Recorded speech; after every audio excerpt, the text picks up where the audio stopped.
Bota hidabasi kaimale, nyapa bajasi kaimale.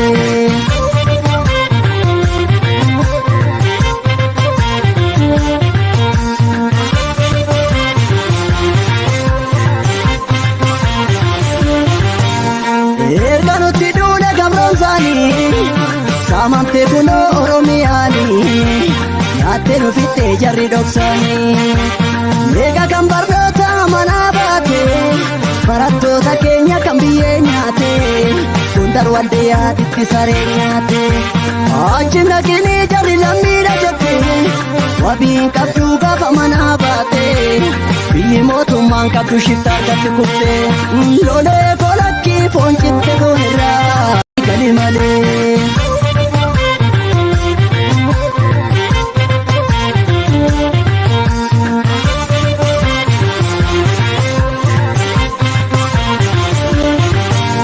Erganutti dule gamronzani, samante kuno oromiani, nyaate nufitte jarri doksani.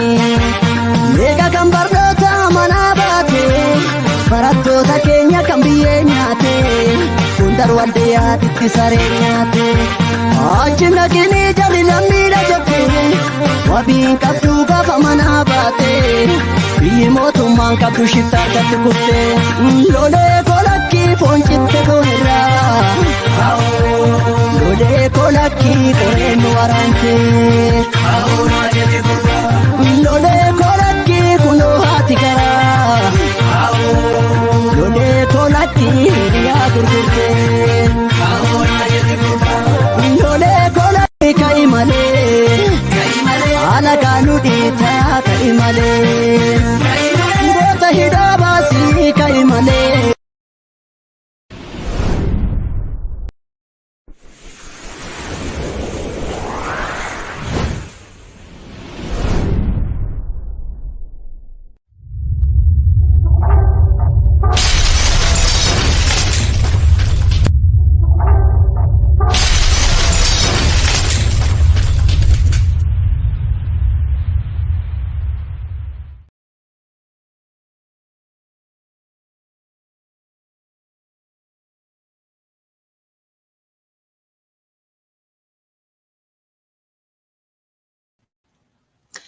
Hayyee akkam jirtu nagaa keessanii kuni Simbirtuu Sanbataati. Simbirtuu Sanbataa yeroo hundumaa galgala afaantu nutti baree galgala otoo hin ta'in har'a guyyaadha. Keessummaa guddaa tokkoon isinii qabadhee dhufee jira.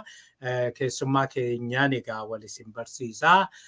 Har'a waa'ee baruumsaati kan barannu, kan gaafiif deebii goonu nama guddaa tokkoon of biraa qabaa.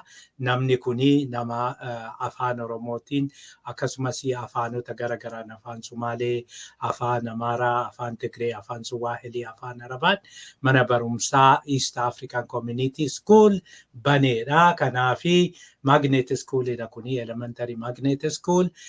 Gaafiif deebiin keenya afaanii Ingilizittiin ta'a. Welcome. Thank you. How are you? Doing well, thank you. Good. Okay. Would you tell us a little bit about yourself? Yeah, I'm Dr. Abduselam Adam.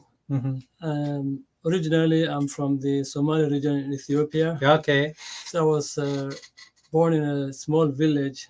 The nearest city to it is a city called Dagahbur. Dagahabur, okay. And so I grew up as a nomad. I used to take care of the livestock and the sheep and the goats. Oh, And what so about camel?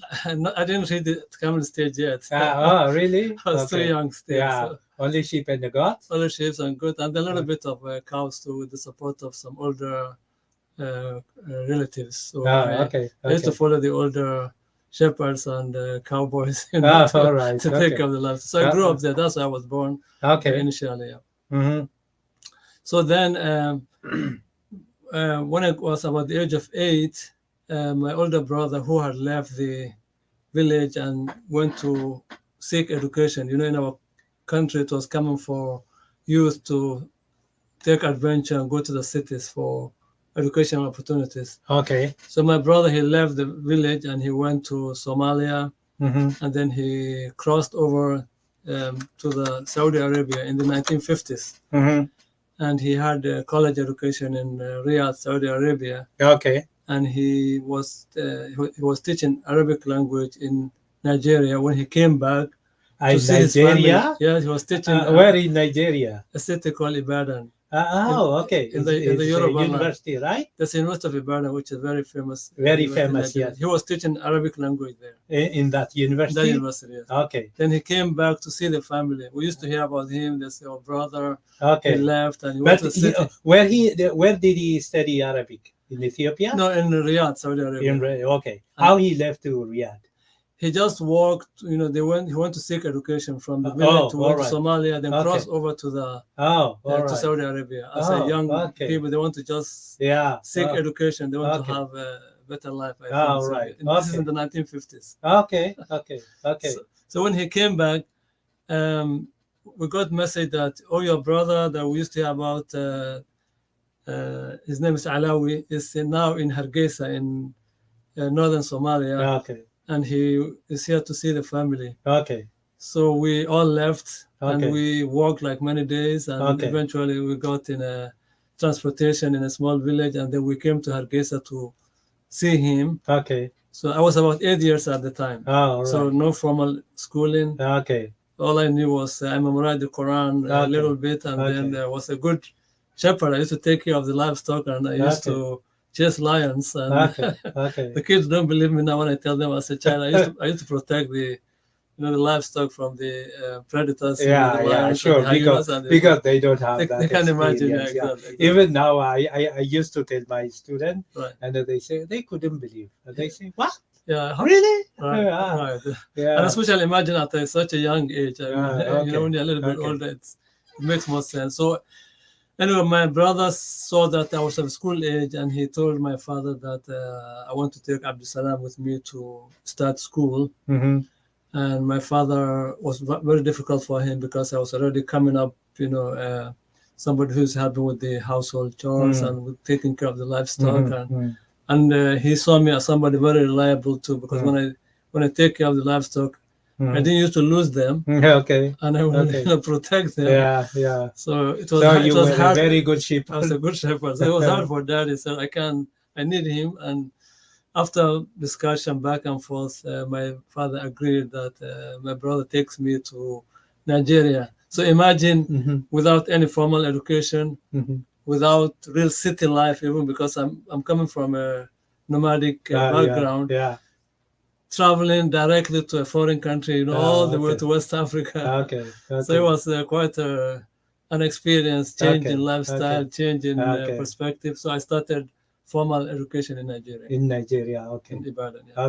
Okay. So I had elementary school there, and I remember the first day I'm in school, not yet wearing uniform. The kids are thinking, this is the son of a college professor, so they think I know everything, and I don't know. I have no clue. I do not speak the language. Okay. It's the part of Nigeria where we live is Yoruba land. Nigeria, the Yoruba house and Igbo. But this is Yoruba land. And English is the medium instruction. So schools are in English. Yeah. So then I started learning, and I had many experiences. Where are you from? Are you from? They're asking me for my country that I come from, and I don't even know how to express that. It was because most of them, obvious, they don't know Somalia. Yes. Yeah. Or East Africa, the contact was very limited. This is in the 70s. Yes. So contact was very limited, and the kids did not know. So it was a good experience. After having elementary school, then went to high school in Nigeria. And when I finished high school, the family moved to Saudi Arabia. So my brother had his education in Riyadh, Saudi Arabia. Okay. He went to teach in Nigeria, and then now he came back to Riyadh again to teach at King Saud University in Riyadh. He was Arabic professor, and so we all moved to Riyadh, and I started studying Arabic there, learned the language, and went to study ESL in King Saud University in Riyadh. This is in the mid-80s. And then I graduated, had my bachelor's degree, and then I started teaching for 1 year after graduation. I became an ESL teacher in a private school. In Riyadh, Saudi? in Riyadh, Saudi Arabia. Then then I just started thinking of higher education in the United States. And so I started writing letters to universities in America. Okay. Yes, I want to study for my master's degree and send them applications. And 2 universities accepted me. One was in Idaho. I don't know why I choose Idaho. All right. Somebody knows about Idaho. Yeah. And then the other was in Michigan. And so when I had to choose between the 2 universities, I don't know much about either of them. I chose the one in Idaho. Okay. So I got my student visa and came to the United States in 1991. Yeah. Okay. Okay. So you start education here? Yes. Then so I lived in DC area at first. Okay. Went to study a little bit, and then I came to the DC area, and then the Somalia civil war happened in 91 when Syed Barre fell. Yeah. Then Somali refugees started arriving. So the U.S. government extended temporary protected status to all Somalis who are living in America, and I had Somali passport at that point. So all the Somalis in the States received TPS. Okay. And so I was able to get work permit and started working. Yeah. I became a translator in Arabic, and the Arabic that I learned in Riyadh, it became handy for me to use in DC, Virginia area. Okay. So then I came to Minnesota in 1996, and that's when the educational background I had became very useful because there are many immigrants coming. Schools want to accommodate for language interpreters, teachers, and so I evaluated my degree from Riyadh, and it was fully accepted. So it was just like an American degree, and I got my license in 1997. Okay. So at first I taught in an Islamic private school called Al-Amal in Fridley, right in the Twin Cities. It was still a new school at that time. Yeah. So I started teaching there, and then 1 year later, I found a job at St. Paul Public Schools. Okay. So I've been there now for 26 years. Wow. All right. Yes, self-teacher. Okay. Different roles. I was at many schools in St. Paul. Como High School. I was a teacher there. Central High School. I started in elementary school called Parkway, Highwood Hills, Washington Technology. So different roles in St. Paul District, where I became administrator. Okay. I got the admin license through Bethel University. Okay. So in the meantime, I got my master's degree from St. Cloud State University, and then received the doctorate, ED, Doctor of Education, through Bethel University in educational leadership. So I, kept working and studying, kind of improving my skills, growing up professionally. So I, kind of got that privilege and opportunity to be in the school system and grow within it. So the lesson here is, just be consistent, make sure you have a goal and you have a purpose. You keep improving yourself. Like if I just stayed with the bachelor's degree, maybe every degree that I received opened for me more opportunities and made me to make more money, rise, higher within the school system. And so it was really a journey that I really appreciate. Looking back, 26 years and still going. And so here we are now. All right. in 2023. Thank you. Dhaggeeffattoota keenya egaa Dr. Abduselam wajjiniin mari'achaa jirra. Gaafii yoo qabaattan karaa asiinii karaa feesbuukii yookiin karaa laayifii warri hordofaa jirtan asirraa nu ergaa gaafii keessanii nama hedduutu nu dhaggeeffachaa jira. Karaa immoo karaa reediyootiin KFAI 90.3 warri dhaggeeffatanii bilbilli ittiin nu bilbiltanii gaafii yoo qabaattan nu gaafattan 612-341-6986 yookiin immoo 612-887-4333. Kanaani koottaa nu jennaa gaafii karaa barbaaddanii nu gaafachuu dandeessu. Egaa har'a Dr. Abduselam wajjiniin mari'achaa jirraa. Haga ammaa kan inni nu qoode waa'ee eessaa ka'ee eessa ga'ee naannoo Somaaliitti dhalatee Dakaabur achitti dhalatee achiin booda gara Somaaliyaa deemuun achirraan Naayijeeriyaa deemuudhaanii Naayijeeriyaatti ibaadaan achitti barumsa isaa baratee booddarra immoo Riyaaditti biyya Saawud Arabiyaatti baratee biyya Ameerikaa kana dhufee bara 1991 asitti immoo baratee amma iskuula St. Paul keessa erga yeroo dheeraadhaa barsiiseen booda amma iskuula tokko mana barumsaa tokko dhaabaa jira, hundeessaa jira. Waa'ee isaa mari'achuudhaaf deemna. Now, I hear that you are going to open a school, East African Elementary Magnet School. Okay, why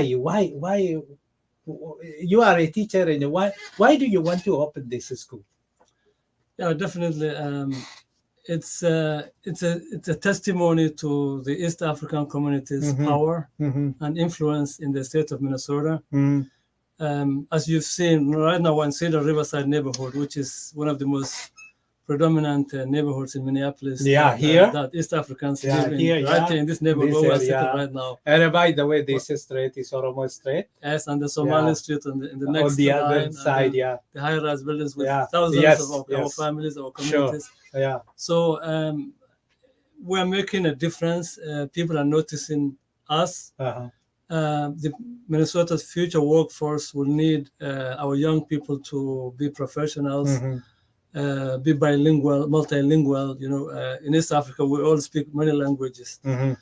So the East African parents, especially, you know, the largest community here is the Somali community, has been asking for the district leadership. We want our children to learn their language. We want them to keep their, you know, identity and heritage, while at the same time learning professions and skills in the American system. So through these repeated discussions, the St. Paul Public Schools decided to form a committee. So the superintendent asked the district leadership to form exploratory committee to look at the possibility, the capacity of the district to open a school like this. So we had many meetings. We contacted Minneapolis Public Schools that has a heritage Somali language program. We asked about the experience. We contacted St. Cloud that started a Somali immersion program in kindergarten that will be opening this year. So they all kind of told us about their experiences. And then also within St. Paul, it's a very diverse district. There are over 100 languages. The children in St. Paul district speak more than 100 languages. And there's already existing immersion program in Spanish, French, Chinese, Hmong. And so why not try, you know, the East African community who's also here? Why don't they also learn and have that opportunity for their children and other children who are interested in these languages to also have that opportunity?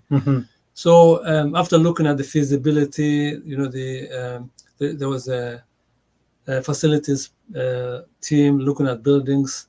There was the curriculum team that was looking at can we, you know, do this.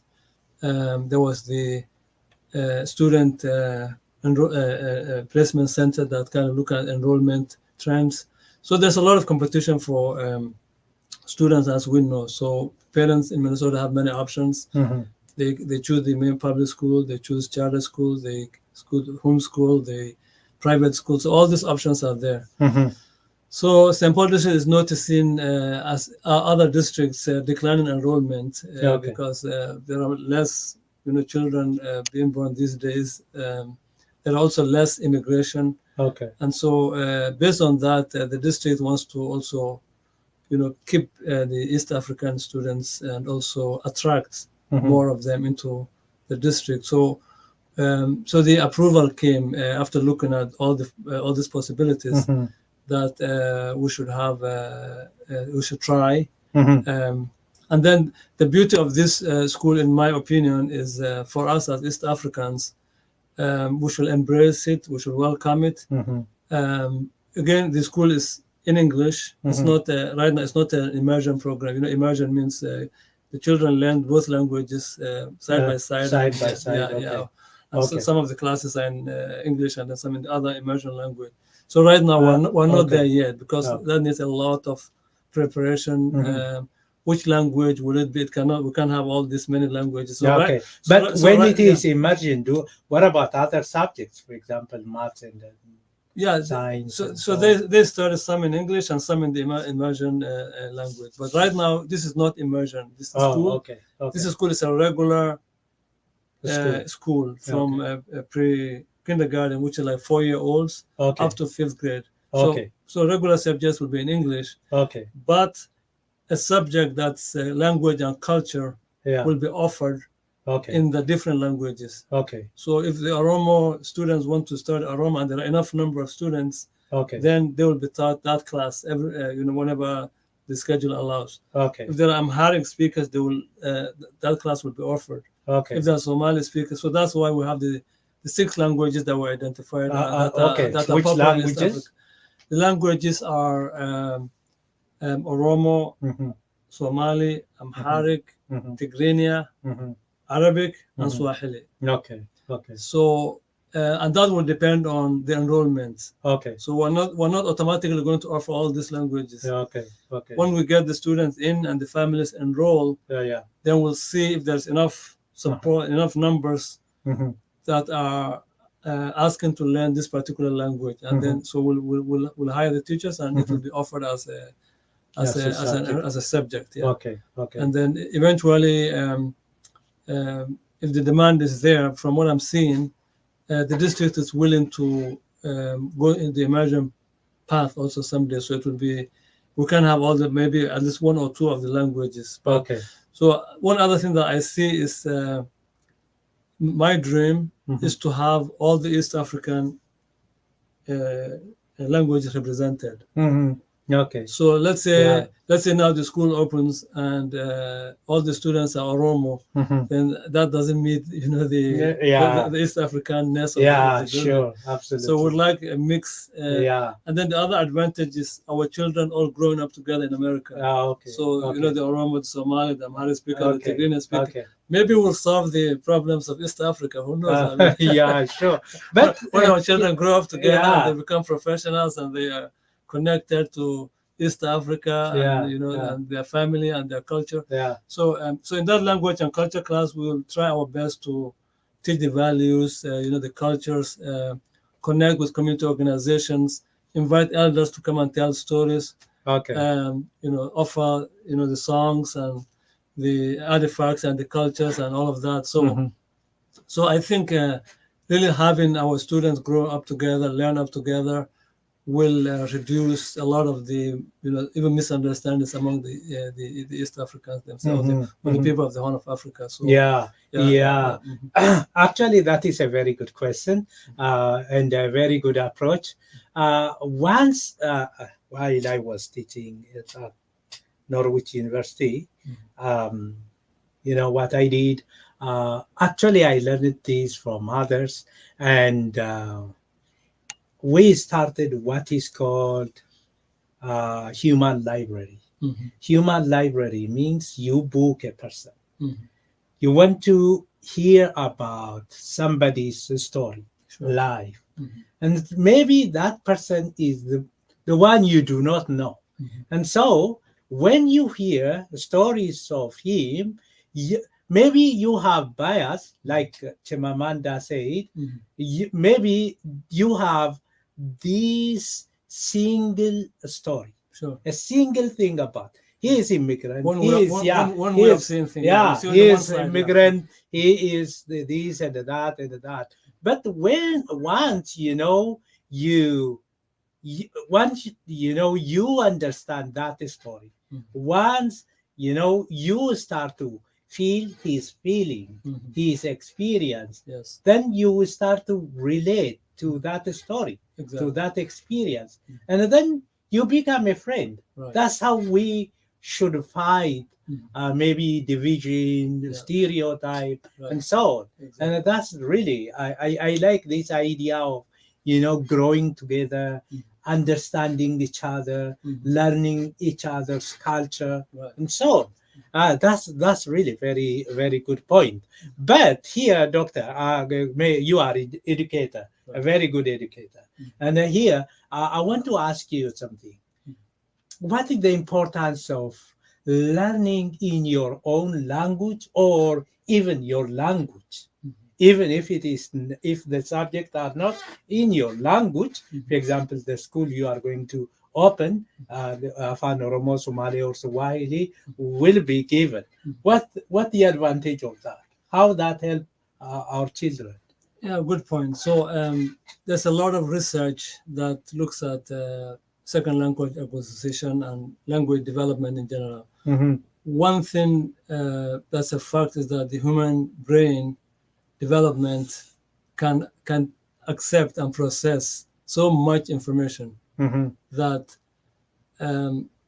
learning one language does not cause confusion in the other language. Sometimes some of us will believe that I want my children to learn only English, and if you teach them Somali or Amharic or Swahili or Oromo, you're going to confuse them. So that's not that's scientifically not true. Secondly, the world has become a global village. East African languages are very important. America has interest in the Horn of Africa and in East Africa. So that sense of being bilingual or multilingual, the more languages you speak, the more you would have access to different cultures, different countries, and then you'll be able to navigate. Like now we're in a global village. No one is East Africa is not that far. You get on a plane from Chicago and you land in Addis Ababa in the 16, 17 hours. And I've been to back home, like maybe we'll talk about that in another question. So in that global village, our children speaking more languages make them more economically viable.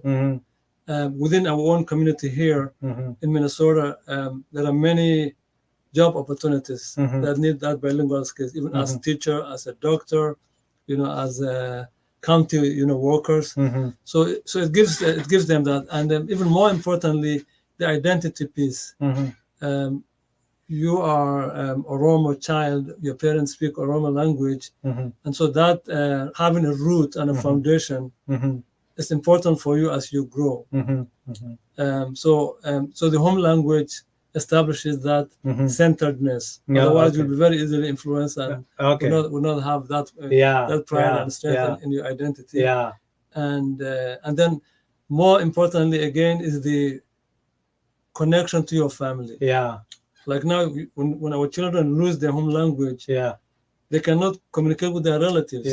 So how the relationship doesn't even have much meaning. So they look like strangers. And of course, you see our many grandparents and their grandchildren are losing that communication. Even some parents here in the Twin Cities will see communication breakdown, and that leads to also behavioral issues and taking wrong aspects of American life too, which is it's a very very risky lifestyle. So the more nurture, the more community involvement, the more the child identifies and they feel part of their community.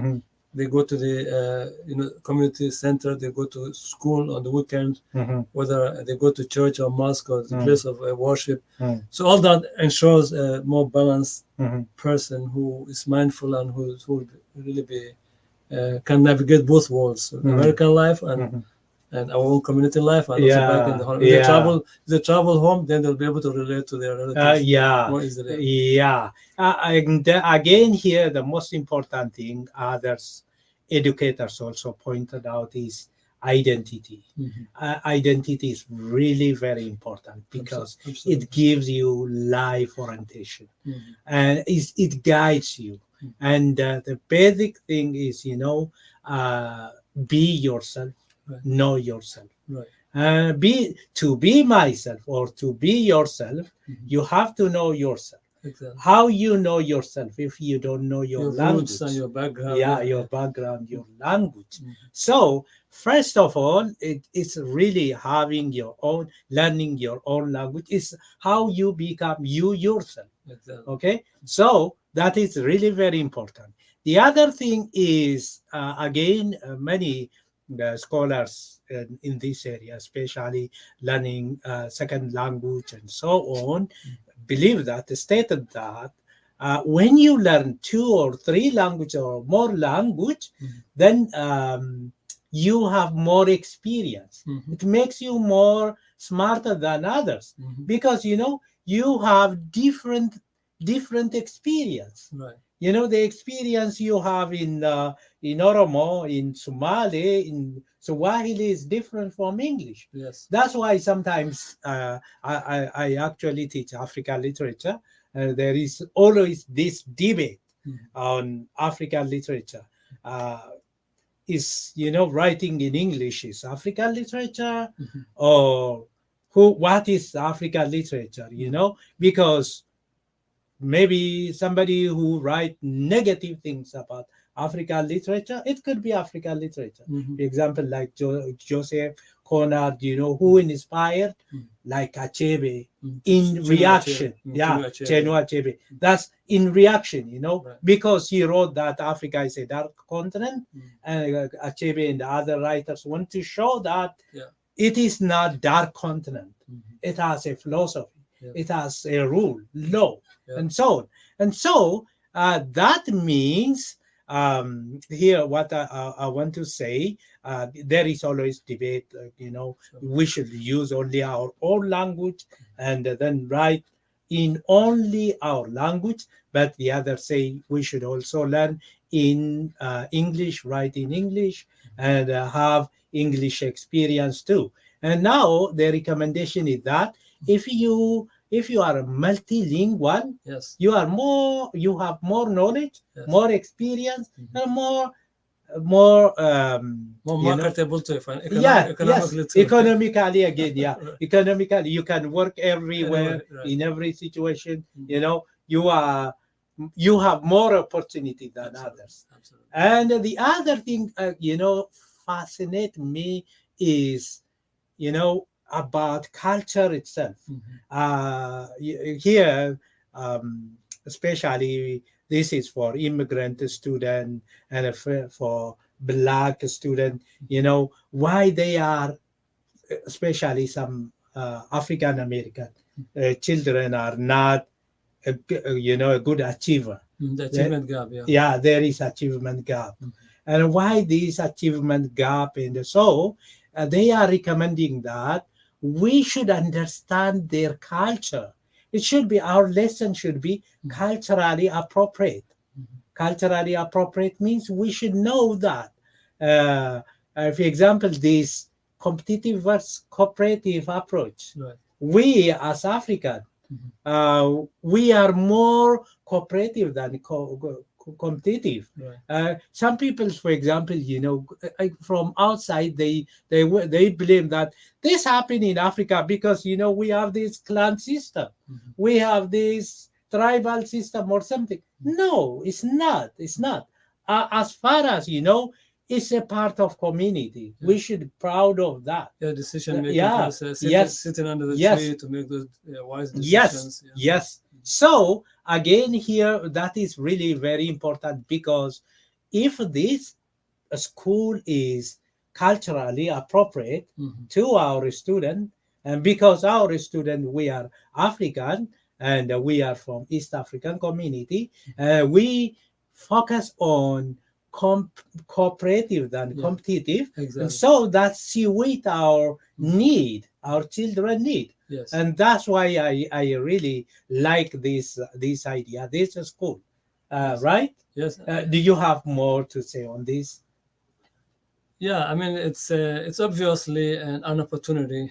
And that opportunity is of the mainstream America opening the doors and saying, East African people, here you are.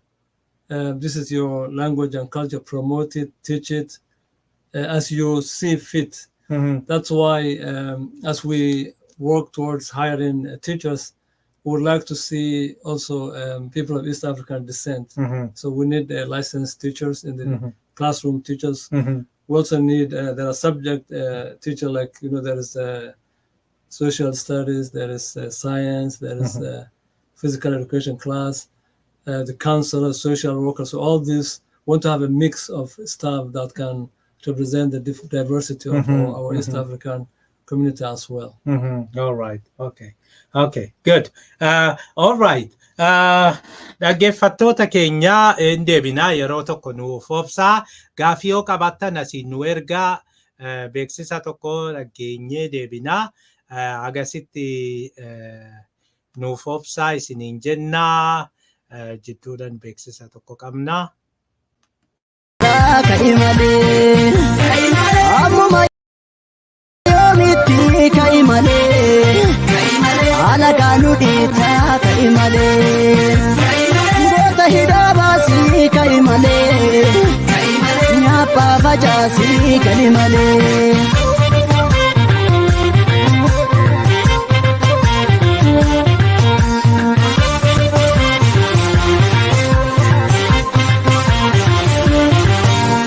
Erganutti duule gabroomsaanii saamamtee kunoo Oromiyaanii nyaattee nufittee jarri dhoksaanii eega kan barnoota manaa baate barattoota keenya kan biyyee nyaate hundar waldeyaatitti saree nyaate achi naqinii jarri lammiidha jette wabiin qabduu gaafa manaa baate biyyi mootummaan qabdu shiftaa argatti kuftee lolee kolakki foon citte koonirraa gali malee.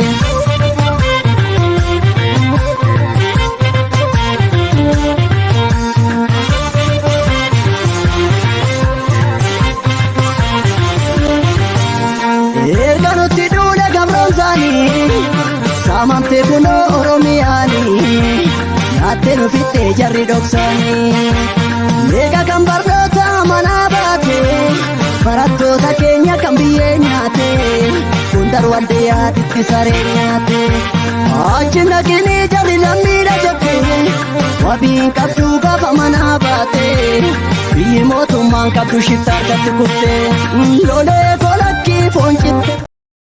Hayyee deebinee jirra dhaggeeffattoota keenya ammas egaa waa'ee afaaniitii fi mana barumsaa haaraa kana mari'achaati jirra. Mana barumsaa haaraa kana eegalamaa jira. Amma immoo akkamitti akka galmaa'uu danda'anii ivantiiwwan fuulduratti jiranirraa mari'anna. All right, Doctor. So we have talked about the school and the importance and so on. So how actually the families, the parents, register their children in your school?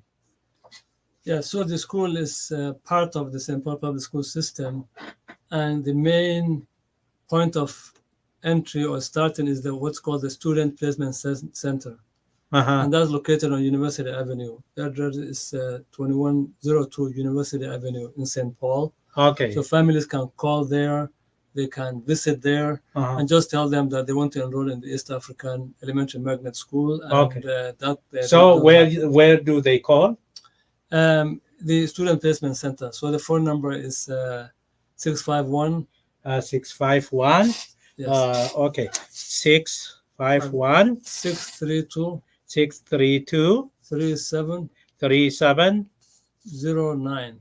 09.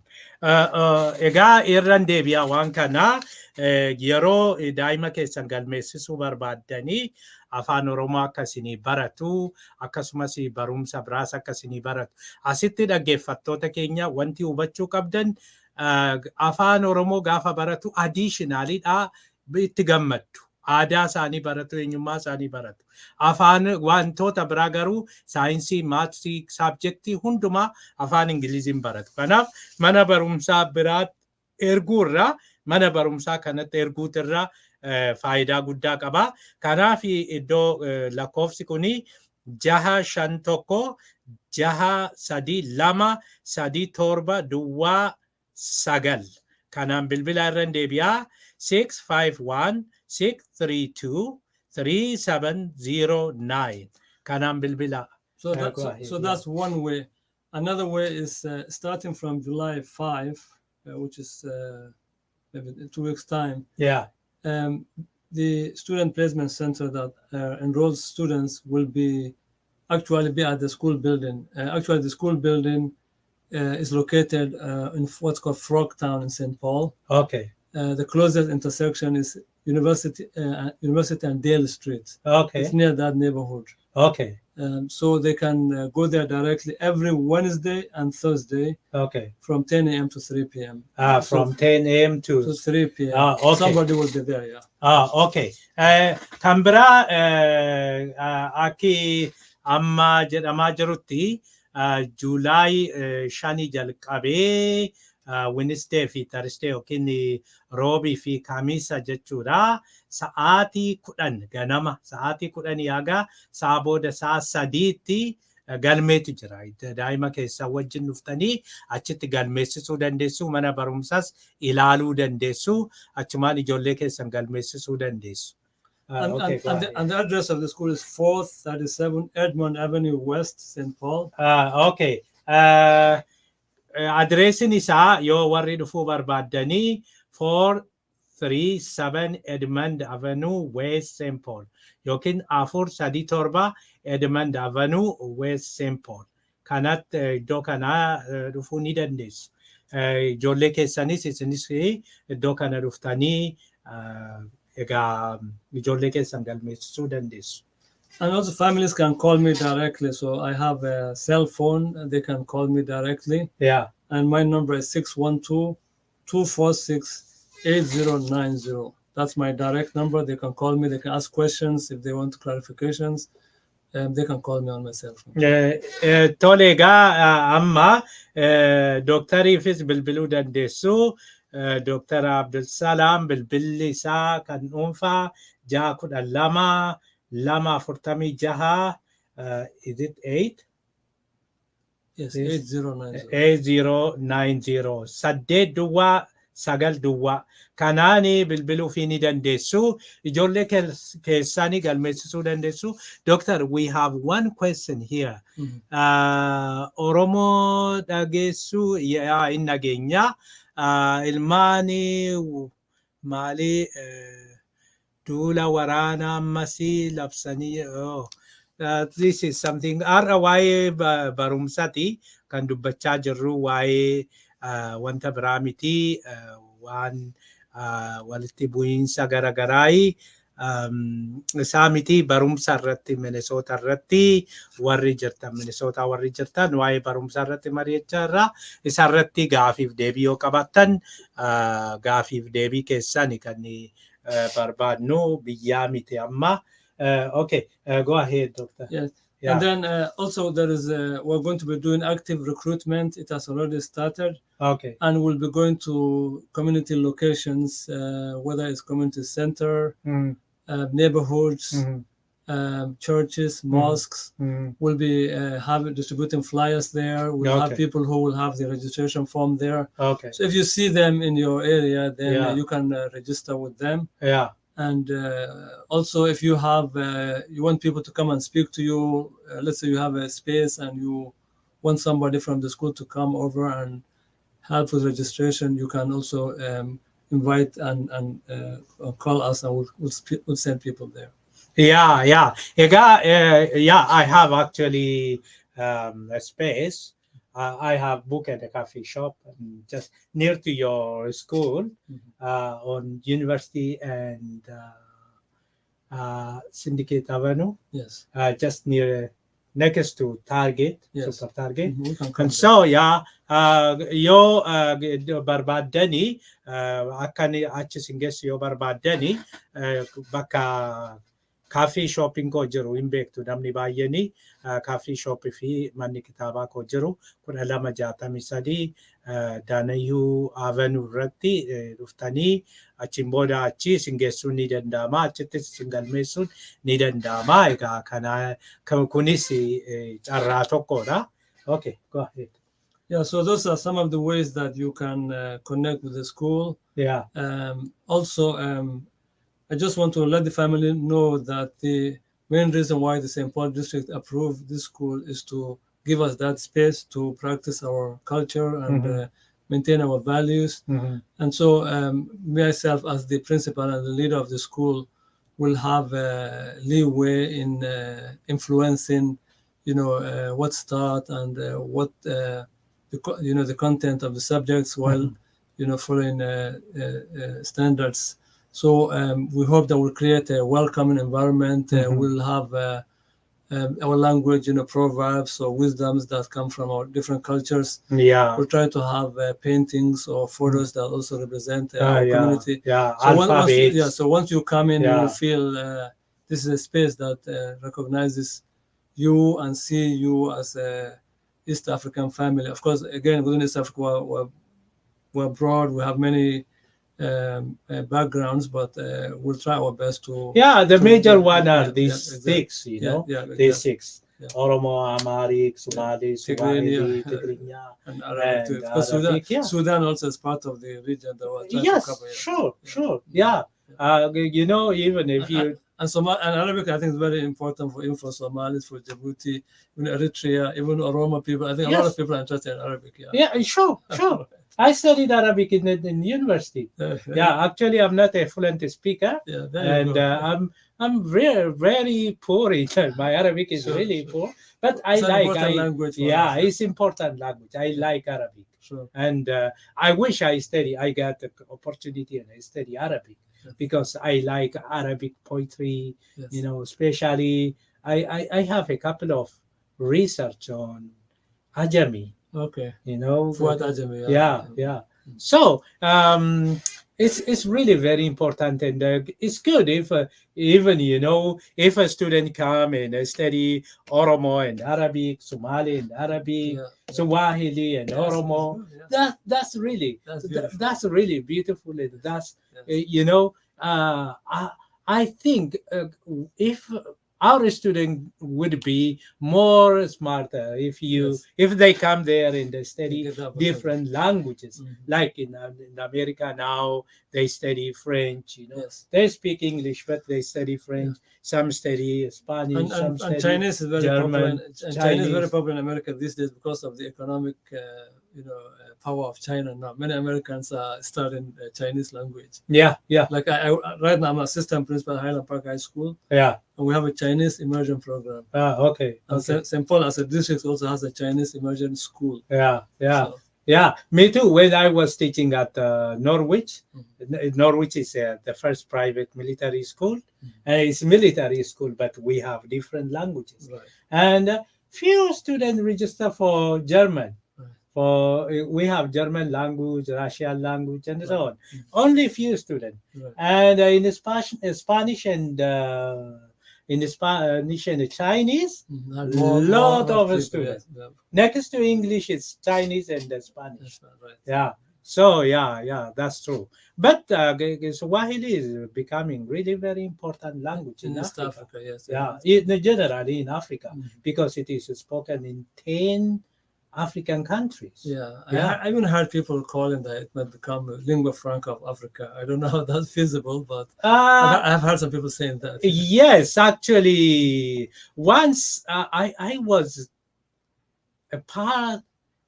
It was big project, but we started when I was in Ethiopia. To unite Africa. It's not enough to just say unity. We have to unite culturally, and first we have to learn our language. And so the Africa Union come up with idea of promoting a regional language, this border crossing language. And so they come to East Africa, and in East Africa they said, first let's promote Swahili because it is spoken in more than 10 countries. And next to Swahili, let's promote Somali because it is spoken in 5 countries. Because of cross-border language. 5 countries in East Africa. And then they come to Oromo. It is spoken in 3. Actually, they choose only 3 languages: Swahili, Somali, and Oromo, because Oromo is spoken in 3 countries.